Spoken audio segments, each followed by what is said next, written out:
President Trump set to rally voters in Virginia on Friday, and one of three key swing states the campaign is really focusing on. Actually, there are three that they're really focusing on. So let's break them all down for you. Trump and Biden are tied at 48%, as you can see, in Virginia. It last went red when George W. Bush won back in 2004.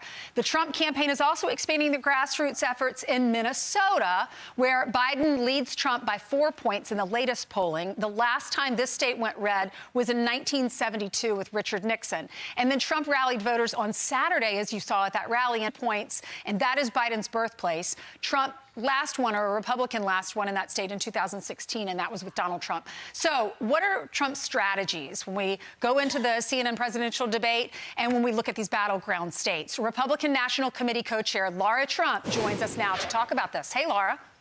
Hey, Ainsley. Hi. Good morning. Good morning. Yeah, when you look at some of these battleground states, what is the strategy? Well, listen, I think it's the strategy that Donald Trump is applying and has been applying across the country, which is we have to compare two presidents and their presidencies. And I think when Donald Trump is out there talking to supporters, and I think you will hear a lot of this on Thursday night, his job and our job from the RNC and the Trump campaign is to continue to remind the American people how much different their life was with Donald Trump in office, how much better their life was. They had more money in their pocket. We had a secure southern border. We had our standing on the world stage, Ainsley. Gas was $1.87 a gallon on average when Donald Trump was in the White House.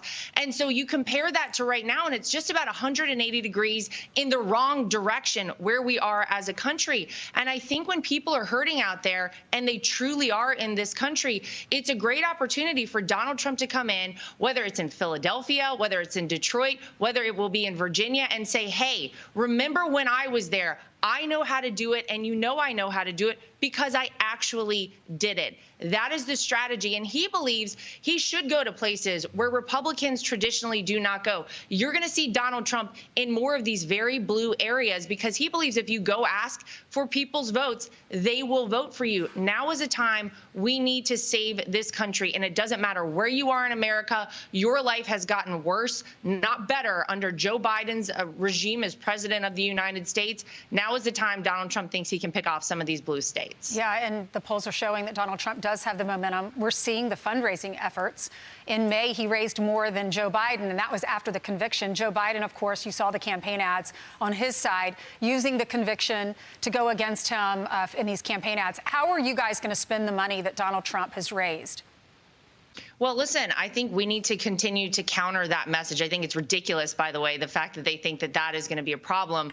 These convictions in New York, which everybody knows was a total sham trial. If you look at the money we raised, Ainsley, 30% of the money that came in the 48 hours after Donald Trump's conviction, $70 million, 30% of that was from people who had never donated to Donald Trump before. So the idea that somehow that's going to hurt him, I think, is ridiculous. But look, we are playing things differently on the Republican side. We have an incredible election integrity program right now, unlike anything I think we've ever seen in this country. We're going to use a lot of money to train all of our poll watchers, poll workers, our legal experts around the country, because we need to ensure election integrity. We want to do things like legal ballot harvesting in this country everywhere we possibly can. We need to swamp the vote and make it too big to rig. So we got to encourage people to get out and vote early. Go vote early, and then take people with you from that moment all the way up to Election Day. We are going to apply all the money that we are receiving from voters across this country who really want their country back to ensure a free, fair, and transparent election, to mobilize our ground troops all across this country and make sure that we all go to bed early on election night, Ainsley, because Donald Trump will be declared the 47th president very early, we believe. Okay. Lara, let's talk about today. It's the anniversary when the Supreme Court made that historic decision to overturn Roe v. Wade. That was actually 2 years ago today. So this is a big issue for a lot of women around the country, abortion. How will he handle that on Thursday?